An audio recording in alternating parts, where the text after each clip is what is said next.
Permaculture pond is finally full.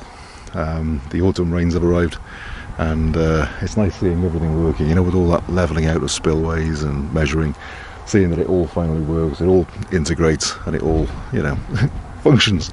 After a very dry summer, we finally had a decent bit of rain and the pond's full. So I thought it would be a good time as any to film an update. So you can see the island is completely isolated now. That's probably got about a foot of water around this side. And don't forget that this bank in is deliberately shallow, and right through to that system there, over to where the deeps begin, that is still completely undug clay, so that's a solid shelf. So if I drain the pond at any point and give it a month or so in summer to firm up, I could bring a digger in here and I could use that to excavate down in the deeps and restore the pond to a degree if it was necessary. So there's a little bit of future proofing. With the level it's at now and the spillways just activating, you can see that the section between the two ponds is just under, what, maybe a centimetre of water. So there's stone to go in there. I didn't want to put it in until I was absolutely sure on my levels. There's stone to go in there so that larger species, if we decide to stock any kind of fish in this pond, and that's a big if, you know, you wouldn't do it for major fish production, but you know, it might be fun to put some things in just to see how they do. I don't necessarily want them swimming through into the shallower section on this side, because you know, it's just herring bait, it's just going to happen. So if I put a layer of rock through here, water would still flow freely between the two. Larger fish shouldn't be able to get through. Meanwhile, small feeder species will be able to swim through from this area where the fish can't get them and restock that pond, because that's the direction of water flow from water coming into the pond. And it'll also give me a little bit of a bridge over to this central section here that is connected at the minute, but will eventually be an island just a bit bigger and a bit more solid than that one. In here we've got, see, the rock areas. As the water fluctuates, they sometimes become more exposed. They're hollow inside. So originally they're a relic from the pond when it was just a nice little pond that I was going to put a few goldfish in just for something nice to look at before it all got expanded. But I've left them in because if any fish did get in, you know, it's somewhere that they can get out of sight of the heron. See, that's a little cave down in there. And it's still a very young pond, so you'll see, you know, by the time them water lilies come out next year, they should half cover this pond. So that'll give a lot of protection, so you won't be able to see the fish caves quite so easily. Now over this end, in fact at this point I think let's go over here. So you can see there's the swale intake from the top swale, and that takes all the water from this whole top field, which is all adjustable via that pipe monk there, that swivel pipe there. So at the moment it's set to drain because that's what I want to do. I don't want to infiltrate any water at the moment. We're pretty saturated already. So water comes out, fills this basin here, and then see there's another swivel pipe down in there. When water will automatically not go down that blue pipe because that's a few inches higher than the base here. Ooh, something squeaking at me. Water will flow through there, fill the entire pond system there as a basin, and when that's full, it'll back flood up this pipe. This basin here will rise, and that spillway there will activate. This is an emergency spillway here.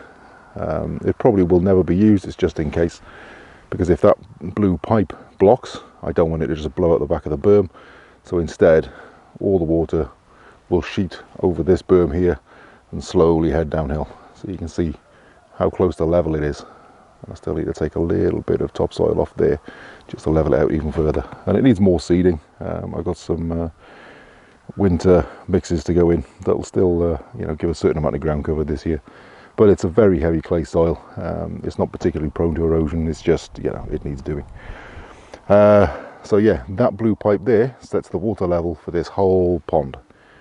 And you can see that the big connecting bit between water flowing in, and this is yellow flag iris, which will spread readily. That'll fill this whole basin, and that'll act as a nutrient sink because neighbour on the back and all sides is conventional agriculture. So there's a little bit of fertiliser spread now and again, nothing toxic, nothing particularly horrible, nothing I'm concerned about, but you know, it needs to be addressed. So any nutrient coming in here, I obviously don't want that going in the pond and causing algal blooms. So this is just like a little polishing wetland filter. There'll be another one placed in there, and that will be a really nice water iris that I've got growing in one of the other ponds. I just need to divide it up and bring some up. But where the two systems connect is this rock structure here, and you can see there is just about 5 mil or so higher than the water, where it is currently at its absolute max, but water will trickle readily between the two. So it's just at that height, so nothing major like a fish should be able to swim that way, get into this system and somehow through the pipe and then go down the blue pipe, because like that blue pipe there fits the next swale down, and obviously I don't want fish in a swale. So it's just creating a series of basins to try and keep the right species where I want them to a degree. Now this berm here is again a relic of the old pond, so this whole section here over winter is going to be carved out. It's all mostly topsoil, so I'm going to use it to reinforce one of the swales and make that a bit bigger. So this will all be carved out a little bit at a time, so that the view from here will be of, this will be a whole new island by then, the original island, and out across the big expanse of water with you know, water lilies and irises around the edge and all sorts of nice stuff, as well as being a really good wildlife pond and giving us water at the top of the site, so maximum head pressure, so we could feed that down to the veg plots if we needed to. But I don't anticipate doing much of that. We shouldn't really need it. So yeah, that is a quick update on the permaculture pond. Oh, one more thing. Well, I think I'll show you what it's feeding into, because these are over the spillway. See where that blue pipe feeds into a black pipe, which is the section of that, which is something we salvaged off the beach. You can see we've got a little bit of water trickling out the end of that. Now at the moment everything's set to drain, but you can see there's the new swale that I'm just digging now, which again is currently acting as a drainage ditch. Because I've got that pipe there set down so it's in drainage, if I swivel that up, it'd all hold on to all this water, it'd backflood up the swale and infiltrate into the grass. Well, because we've had 3-4 days of rain, we don't want that currently. Everything's already saturated, so everything's set to drainage. But yeah, you can see how that fits in. That, of course, means that this little pit here, it's not really a pond, it's just a drainage pit. That, just to house the monks really, that pipe there is too long. It needs cutting off, but I need to have the whole thing full before I set that, and I'm not going to do it until I've, you know, finished building this swale. And that comes out into the next swale down, which has actually currently got a fair bit of water in it, because that is now taking all of the drainage, because I've expanded the whole system. That is now taking all of the drainage from a couple of acres upstream. So you can see how all that works. And that's coming out here. Now there will be a second one here going into another small pond here. That's probably going to go in this winter, so that this, then everything will drain down into this next swale down, and that one drains into a pond that has got the spillway just over here that is significantly lower than the swale. So again, it's got a pipe with a 90-degree swivel on it, so that can take it all away, and that takes all of the water away from the buildings.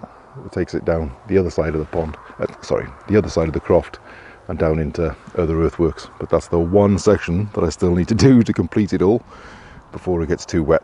So yeah, that's a quick update of the permaculture pond.